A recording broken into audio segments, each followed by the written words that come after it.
Sponsor matching ఇన్కమ్‌లో unlimited తీసుకోవచ్చు మీరు.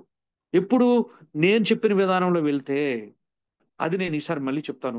Finally మనలో కొంతమంది ఇక్కడ సక్సెస్ కాలేకపోవడానికి నేను అబ్జర్వ్ చేసిన కొన్ని విషయాలు. మీలో ఎవరైనా అలాంటి వ్యక్తులుంటే ఇమ్మీడియేట్ మార్చుకోనండి. నేను కూడా ఇలాంటి వ్యక్తినే.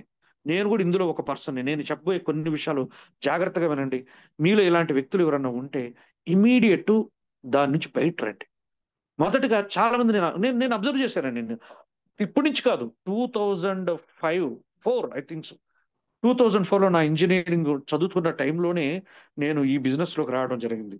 తర్వాత 2005కి మళ్ళీ స్టాప్ చేసేసాను. జస్ట్ 1 ½ ఇయర్ నెట్‌వర్క్‌లో ఉన్నాను. ఇంకెక్కడ నేను మళ్ళీ నెట్‌వర్క్ జోలికి రాలేదు. కానీ తర్వాత కొన్ని కంపెనీస్‌లో జాబ్ చేశాను. అలాగే మార్కెటింగ్ చేశాను.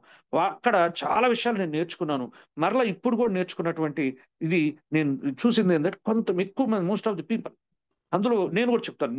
నేను చెప్పే విషయాల్లో వీటిలో నేను కూడా ఒక వ్యక్తిని. మ కొంతమంది ఎలా ఉంటారంటే ఓవర్ థింకర్స్ అండి. కొంతమంది ఓవర్ థింకర్స్ ఉంటారు.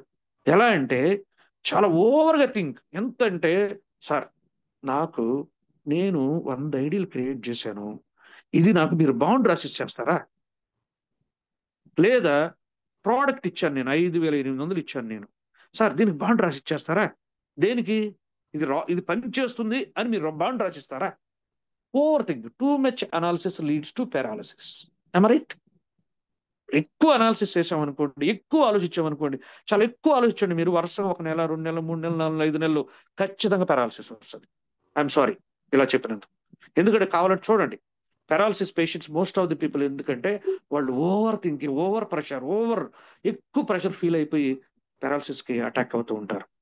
సో, ఇక్కడ కూడా అంతే. ఈ ఓవర్ థింక్ పీపుల్ మీ ఎప్పుడు కూడా సక్సెస్ కాలేరు లైఫ్‌లో. ప్రతిదానికి ఓవర్‌గా థింక్ చేస్తుంటారు.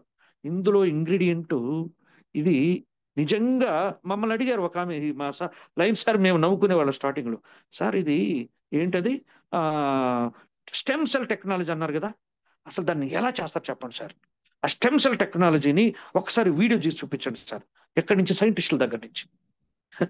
ఎవరు తీసుకొస్తారండి దాన్ని? ఆ టెక్నాలజీలో ఎలా ఎక్స్ట్రాక్ట్ చేస్తారు సార్? ఆ వీడియో ఏమన్నా ఉందా సార్? ఆ వీడియో పంపించండి సార్. మా వాళ్ళు చాలా మంది అడిగారు. ఇది ఓవర్ థింకింగ్ అంటే. అవసరమా మనకు? ప్రొడక్ట్ ఆల్రెడీ బాగుంది. అది చాలా మంచి రిజల్ట్ ఇస్తా ఉంది. అద్భుతాలు జరుగుతా ఉంది. ఇంకా దానికంటే ఇంక ఓవర్ థింక్ అది అవసరం లేదు గదా! ఇటువంటి వాళ్ళు సక్సెస్ కాలేరు. అయిపోయారు గూడా. స్టాప్ అయిపోయారు. ఆమె అలాగే ఆగిపోయింది గూడా మాకు తెలుసు. సో, అలా ఓవర్ థింకింగ్ ఉండేవాళ్ళు ఎప్పుడూ కూడా ఇక్కడే కాదండి. ఇక్కడే కాదు. మన లైఫ్‌లో కూడా సక్సెస్ కాలేదు. నేను పర్టిక్యులర్‌గా నేను మాట్లాడే ప్రతి విషయం కూడా మీరు గమనించండి.